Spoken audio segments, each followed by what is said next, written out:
Hello everyone, it is Steve Gibson again with another update, and it has been a while. I know, it's been about 3 months. Took a little break, but I am back working, and here is an update. So as you can see, very important, his hair moves now.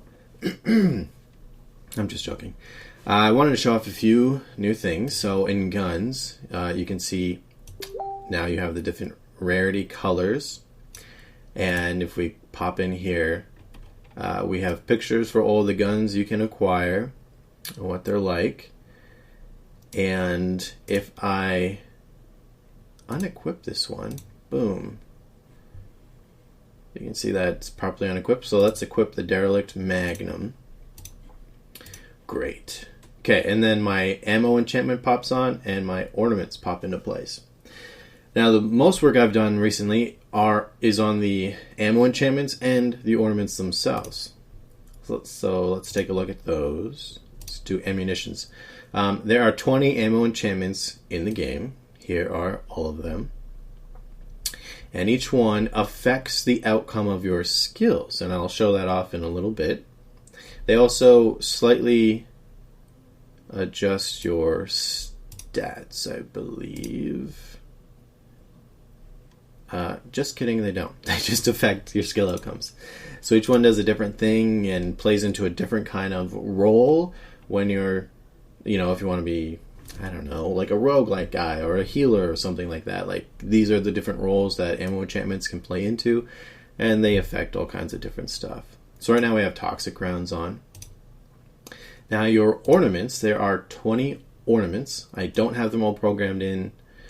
Some of these pictures need to be fixed up a bit, but there are 2 ornament slots. You can equip, obviously, depending on where you want stuff equipped just visually, you can change where they look, and each one adds a special combat action that you can use, obviously, during combat. So for the Bladed Star I have equipped, I actually get +1 damage, which is not shown on my character sheet here, but you can see here it gives me +1 weapon damage, and it also gives me the ability once per combat to add a 1d12 damage boost to one of my skill outcomes. So it gives you like a little combat boost. So that helps you tailor your character again to how you fight. The Holy Ward lets you cleanse conditions. It gives you extra willpower. And let's say I'm going to unequip that. Boom. And now the slot's free, and I could equip CB ammo. Or M0. I can equip this guy. And now he's up on there. Yay. Let's take him off. So this all functions. Now, one thing I wanted to show was some of the visual programming. Let's pop on the double chime here. So with visual programming, if you look down in this bottom part here, it's pretty obvious stuff. If you've never visual programmed before, it's basically like a bunch of nodes. It's just like, there's a little start thing, and then it goes up here for all 20. It goes, hey, do you have Infernal Rounds equipped? Yes? Okay, activate that object in the game. If not, check if you have Annex Rounds, and does this instantly when you load up the game and make sure you have the right stuff equipped. And it's just like a lot of little straightforward stuff. Is this true? Is this false? Yes, no. And so I call these listeners. They listen for if stuff is equipped or not, and if it should turn it on or not. Okay, let's go back to, let's see how these ornaments, or this ammo affects our skills. Let's go to this. We'll hit up Bullseye. Alright, so Bullseye costs that stuff. Hindering Shot. So, target takes 3, so this is how much the skill does here. +5, that's my weapon damage. So the weapon I equip changes this number here. And if I had Bladed Star on, this would be a 6, because it adds +1 to your weapon damage boost. And then this blue part is from my ammunition enchantment. So it changes what type of damage you're doing, your ammo enchantment. This one happens to be kinetic. Some of them are cold, electric, heat. And then it allows me to roll a die. And depending on the roll, I can add an extra condition to my target. So obviously these can slow somebody or poison them. And then there's just extra skill effects here. And I gain charges, so yay!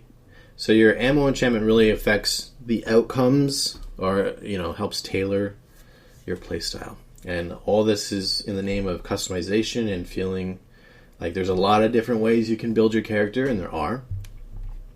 I also wanted to show off a few other ornaments that I have been putting in. So let's go with the chrono die.